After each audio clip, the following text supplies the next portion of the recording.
Hey there, welcome back to TBV Lifestyle, where we are loving ourselves from the inside out. And today we are covering the end of phase one of my 80-day obsession workout program.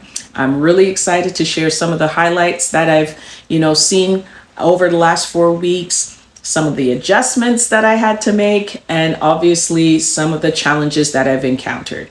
And I hope by the end of this video that you are blessed in your own personal journey and you are motivated to stay the course, because that's the important part, is to stay the course. But enough chatter from me. Let's get right into it.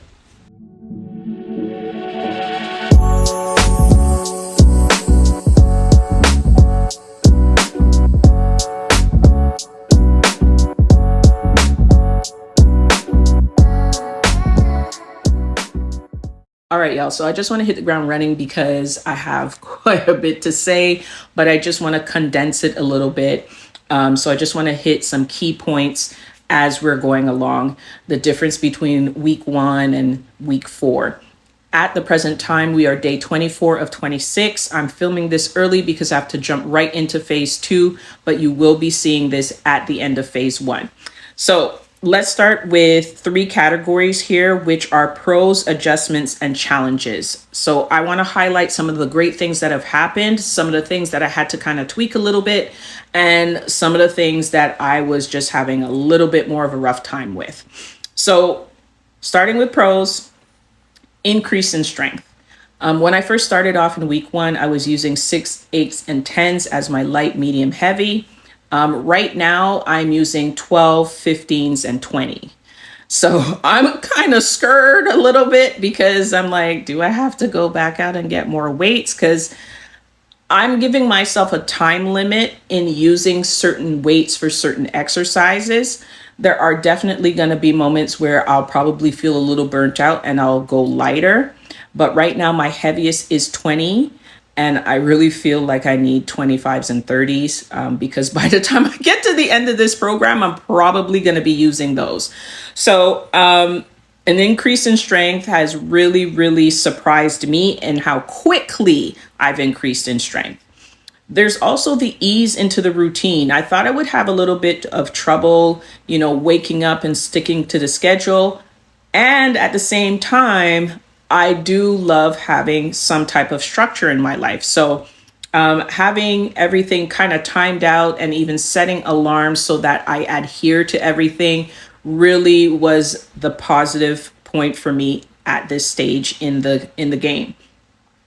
Seeing small physical changes, that is always motivating because you always want to know that you're progressing and you're improving. Now, if you take a look at my arms right now, I'm not even flexing that much, but all this definition I did not have before.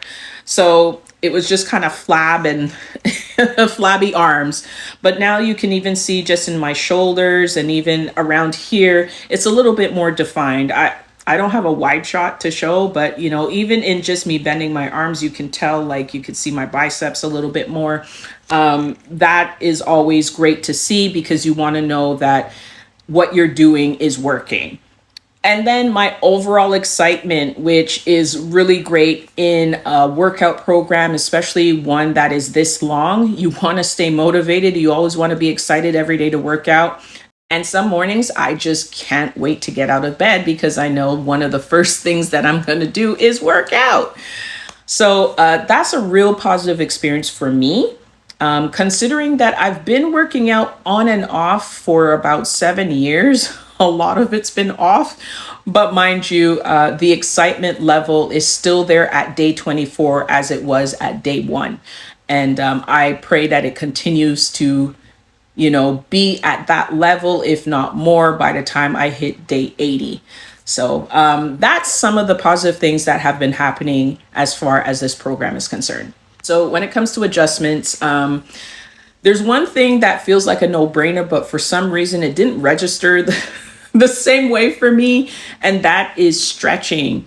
So there is the cool down after the workout, which means you stretch everything out. Whatever you work down, you're stretching it back out so that your muscles don't get tight. My thing is I was so used to doing the cool down and then just kind of going my merry way having tightness and not really thinking, oh, Corey, you can do another cool down. You can do 5 cool downs if you want to. No one is telling you you can't cool down again. So that was something that I adjusted, and I started to do multiple cool downs. So you had the one that was at the end of the workout, and then maybe sometime in the middle of the day, because I would do my workouts in the morning, I would stretch again, depending on what it is that I'm feeling at that moment. And then right before bed, if I don't do anything in the middle of the day, it's okay. But right before bed, I definitely stretch everything out. I want a good night's rest, and I also want to be in top form for the next workout. And being tight the next day is not fun, because I have experienced that before. And it leaves you prone to injury because you're not moving properly, and you're creating more soreness than necessary, right? So if you need to stretch 10 times, stretch 10 times, y'all. You have permission to do that. My next adjustment was eating. As I mentioned in the intro, I had a very poor eating schedule and eating as far as quantity. So because this program does have a structure for eating as far as the time intervals and also what type of food you're eating, as far as the category of, like, say, protein, vegetables, fruits, carbs, what have you, I had to follow that. And that was a little bit tough, because I started off with whatever I had here, but then it also made me grocery shop a little bit more strategically. So from then, I started shopping based on how I know I need to eat throughout the day. And then focusing on proper form, I think, is always a must, and it's always an adjustment. You get tired in the middle of your workouts. So I became more intentional about focusing on proper form. I don't want to hurt myself. I really want to reach my goals. And in doing so, you must have proper form for each set that you're doing. And then how to maintain an eating schedule while you're out. That is a big adjustment. So knowing that if you have somewhere to go and it's at a time where you know your next meal is going to come up, just to be a little bit more strategic with how you make the adjustments. So for instance, you could carry a meal with you if you've done some type of meal prep and you know you have something ready on the go, carry it with you. If you have to go to a restaurant, be cognizant of what it is that is for that time period. Like if it's supposed to be just vegetables and protein, well, order something that is just vegetables and protein, right? So that's the thing that I had to adjust as well, because there were multiple times last week that I went out with my daughter. We were just trying to fit in some last minute fun of the summer before we get, mentally prepared for school. And I was out there, nothing to carry with me. So I had to be smart about what it is that I was eating for the time that I was eating. So I had to check and say, okay, is this vegetable and proteins or is this vegetable and carbs right at this hour? Okay, let me go find that. So that was one of the adjustments, one of 4 adjustments rather, that I had to do in order to maintain this program and just be disciplined with how I move and how I eat. All right, so let's talk about the challenges, because they're there, they're real, they happen, okay? One of them was my fluctuation in energy level. And ladies, you know what that means, right? We dip at a certain time, and so we don't feel as motivated to do things. We are physically tired. That is part of our biology, so there's no escaping that. At the same time, I want to still encourage you to just, give yourself the extra oomph to do your workout. Now, let's say you may not lift as heavy as you would normally lift on regular days, and that's fine. Lift lighter if you need to, but don't skip your workout. This is what keeps you going, keeps you disciplined, keeps you on autopilot. And that's something I kept telling myself, like, girl, you want to be on autopilot. You just want to do it, knock it out, and go on about your day. Even if it means that you go back into bed and take a nap because you're feeling some type of way, that's fine, but do your workout. So that was a challenge for me, but I'm forcing myself to push through every single time, because not every day are you going to feel like working out. As much as I stated the excitement I felt, there are still days where I won't be as excited, but I'm still going to do it. Mindset that kind of, flows into it. Adjusting my mindset to, forcing myself to like things, or just rewiring my narrative about certain exercises or certain days, because I didn't like XYZ. My favorite being cardio. I've had a really bad relationship with cardio. It's not one of my favorite things to do. Though I love walking, and that is my form of cardio, but to do an actual exercise of, jumping in place or doing these things that require my heart rate to go through the roof, I am not a fan of. And so I started off with cardio, to, hey, I get to do cardio today, and just kind of refocusing that narrative so that I can get it done. Cardio is like 30 minutes or less. There's no need to do more than that on a regular basis. So just saying to myself, girl, it's 30 minutes. You're so used to 30 minutes. You've even become accustomed to 60 minutes at this point. Like, what's the big deal? Just little things like that you got to say to yourself.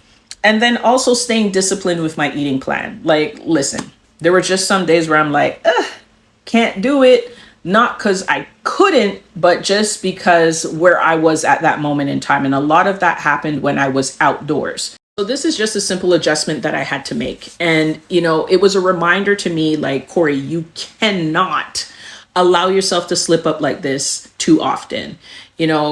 I get it. Unexpected things, that's one thing. But for the days that I did slip up, it was intentional in the sense of, I knew I was going outside, and my lack of preparedness is what caused me to slip up. And so I got to refocus and readjust. And phase one was like the adaptation phase, but phase two is the discipline phase. And I can't afford to have these types of slip ups on purpose. So I pray that you guys are encouraged by this little diary of mine. And I pray that whatever journey you're on as far as fitness and health is concerned, that you stay the path. I know it can be challenging at times. I know our moods can fluctuate. We're ladies, and it is what it is. But in spite of that, do your best to stay the course. If you've got to talk to yourself a certain way, if you've got to leave post-its here and there, do that. Whatever it takes to keep you staying on the straight and narrow. That's what I intend to do. And I intend to update you by the end of phase two to let you know some of the progress. My arms might look a little bit different. And I'm looking forward to, seeing how I'm going to be challenged, because from what I hear is going to be intense, as though phase one wasn't. But until next time, you guys take care. Like, share, and subscribe to the channel. Leave some comments. Did anything resonate with you? Are you on your fitness journey? I want to hear your story so we can, have a dialogue together. But until next time, you guys take care. Peace.